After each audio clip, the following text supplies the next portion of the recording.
ভৌত রাশির পরিমাপের ক্ষেত্রে আমরা তো বিভিন্ন ধরনের মেজারিং ইনস্ট্রুমেন্টস ব্যবহার করে থাকি। কয়েকটা এক্সাম্পল দিয়ে বলি তাহলে। যেমন বস্তুর ওজন মাপা হয় স্প্রিং তুলার সাহায্যে, ঘড়ির সাহায্যে সময় মাপা হয়, আর দৈর্ঘ্য পরিমাপের ক্ষেত্রে কখনো স্কেল, মাপনী টেপ, স্লাইড ক্যালিপার্স, আবার কখনো ম্যাপ স্কেল ব্যবহার করা হয়। এখন যদি তোমাদের এই পেনটা দিয়ে পেনের টপ আর বটম পয়েন্টের মধ্যে ডিস্টেন্স জানতে চাই, তাহলে কিভাবে মেজার করবে? একটা সেন্টিমিটার স্কেল ইউজ করে নিশ্চয়ই মেজার করতে পারবে। কিন্তু যদি কলকাতা আর দিল্লির মধ্যেকার ডিস্টেন্স মেজার করতে বলি,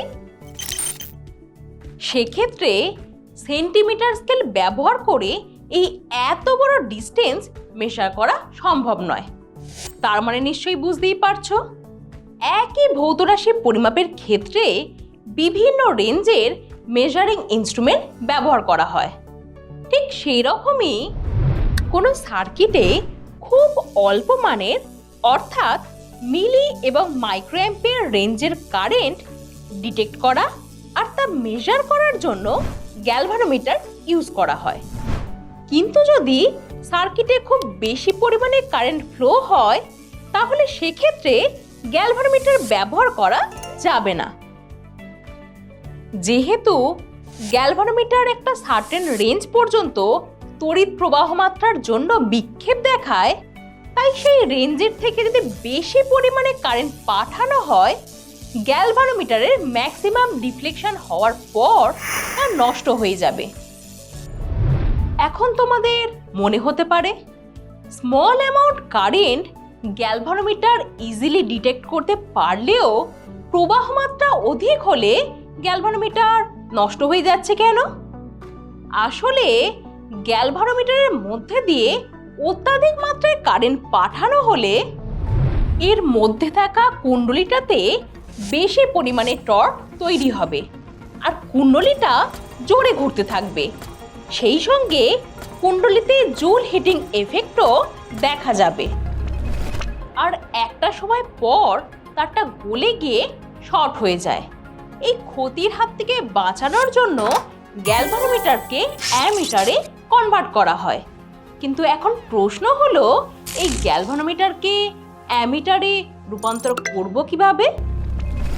গ্যালভানোমিটারের অভ্যন্তরীণ রোধের থেকে অনেকটা কম মানের রোধ অর্থাৎ শান্টকে এর সমান্তরালে যুক্ত করা হয়।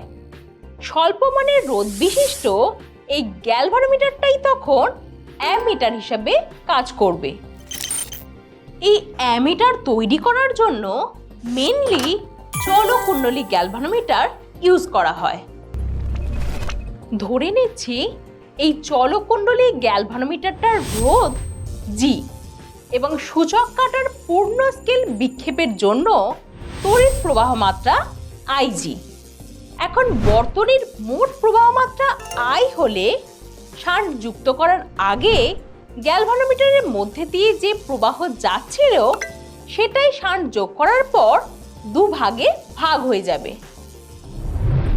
শান্টের রোধ যেহেতু গ্যালভানোমিটারের রোধের তুলনায় কম, তাই বর্তনীর ম্যাক্সিমাম কারেন্ট শান্টের মধ্যে দিয়ে পাস করবে। যেহেতু গ্যালভানোমিটার আর শান্ট সমান্তরালে যুক্ত, তাই তারা একই প্রান্তীয় বিভবে থাকে, অর্থাৎ ভিজি ইকুয়াল টু ভিএস। গ্যালভানোমিটারের বিভব প্রভেদ ও শান্টের ভোল্টেজ ডিফারেন্সের মধ্যে তুলনা করে শান্টের মান পাচ্ছি I G by I minus I G into G. সুতরাং আমরা বলতে পারি গ্যালভানোমিটারকে সর্বোচ্চ আই প্রবাহ মাত্রা মাপার উপযুক্ত অ্যামিটারে কনভার্ট করতে হলে এই মানের শান্ট গ্যালভানোমিটারের প্যারালালে কানেক্ট করতে হবে। বর্তনীতে শান্ট কানেক্ট করার পরে বর্তনীর মোট প্রবাহ যেহেতু দুভাগে ভাগ হয়ে যাচ্ছে, তাই মোট প্রবাহ গ্যালভানোমিটারের সূচক কাটার পূর্ণ স্কেল বিক্ষেপের জন্য প্রয়োজনীয় তড়িৎ প্রবাহের থেকে বড়। অর্থাৎ বলা যায় গ্যালভানোমিটার থেকে অ্যামিটার তৈরি করলে প্রবাহের পাল্লা বা রেঞ্জ বেড়ে যায়। এখন এই প্রবাহের পাল্লাকে n গুণ বাড়িয়ে দিলে 1 নম্বর সমীকরণ থেকে শান্টের মান পাচ্ছি G/n-1। এখন এই শান্ট আর গ্যালভানোমিটারের রোধের তুল্য রোধই হলো অ্যামিটারের রোধ। অ্যামিটারের যেহেতু নিজস্ব রোধ আছে, তাই অ্যামিটার দ্বারা পরিমাপ করা তড়িৎ প্রবাহ মাত্রার মান মূল বর্তনী প্রবাহ থেকে কম হয়। এখন যদি মূল বর্তনী প্রবাহকে গ্যালভানোমিটারের প্রবাহের থেকে অনেক অনেক গুণ বৃদ্ধি করা হয়, অর্থাৎ n টেন্ডস টু ইনফাইনাইট হয়, সেক্ষেত্রে অ্যামিটারের রোধ শূন্য হয়ে যাবে। আর তখন এই অ্যামিটারটাই আদর্শ অ্যামিটার হিসেবে কাজ করবে। তবে বাস্তবে এই আদর্শ অ্যামিটার তৈরি করা সম্ভব নয়। তাই অ্যামিটারের রোধ যত কম হবে, বর্তনীর তড়িৎ প্রবাহ পরিমাপের নির্ভুলতা তত বেশি হবে। তাই অ্যামিটারকে বর্তনীতে সিরিজে কানেক্ট করা হয়, যাতে বর্তনীর মোট তড়িৎ প্রবাহের কোনো রকম পরিবর্তন না ঘটে।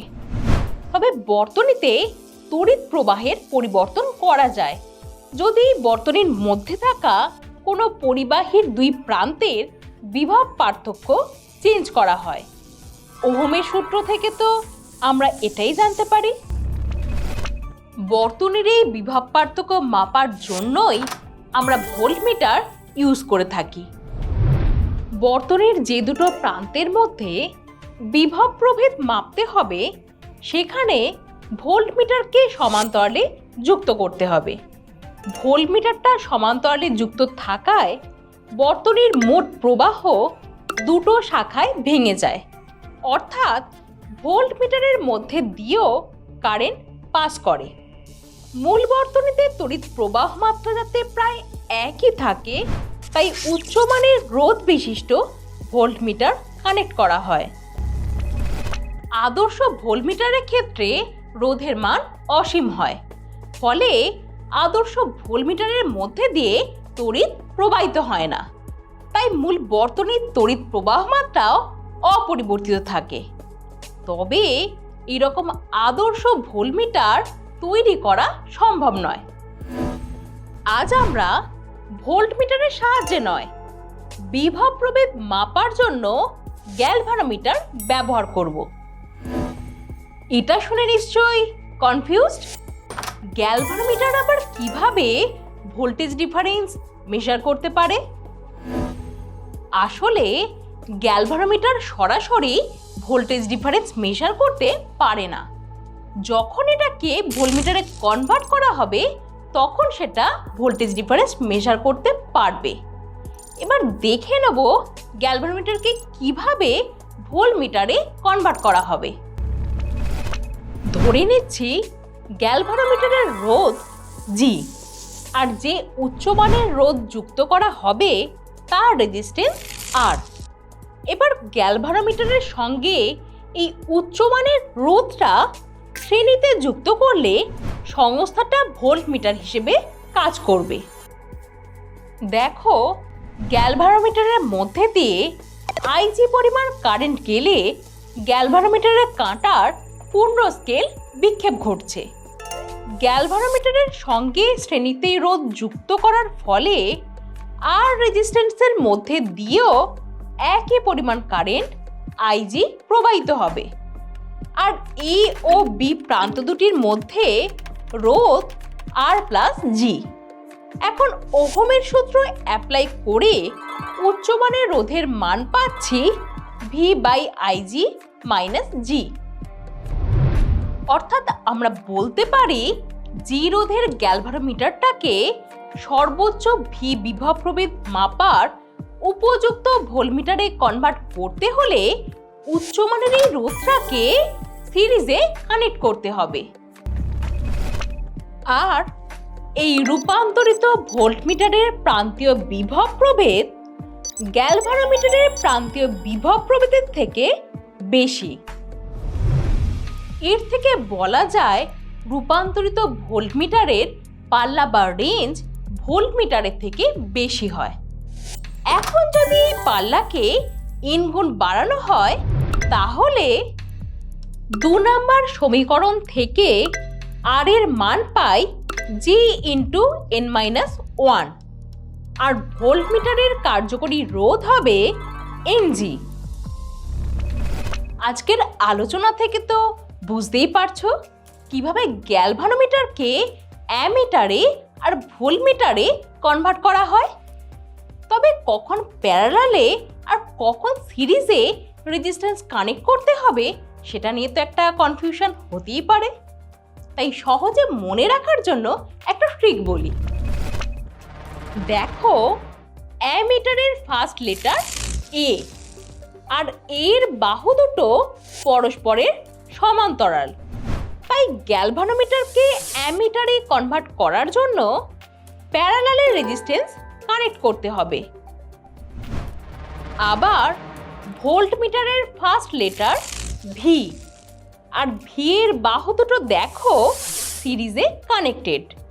তাই গ্যালভানোমিটারকে ভোল্টমিটারে কনভার্ট করার সময় রোধকে গ্যালভানোমিটারের সঙ্গে সিরিজে কানেক্ট করতে হবে। আশা করছি আর কোনো কনফিউশন রইল না। এই থিওরিটিক্যাল নলেজ তোমাদেরকে গ্যালভানোমিটার টু অ্যামিটার এবং ভোল্টমিটারের কনভার্সনের প্র্যাকটিক্যালে হেল্প করবে।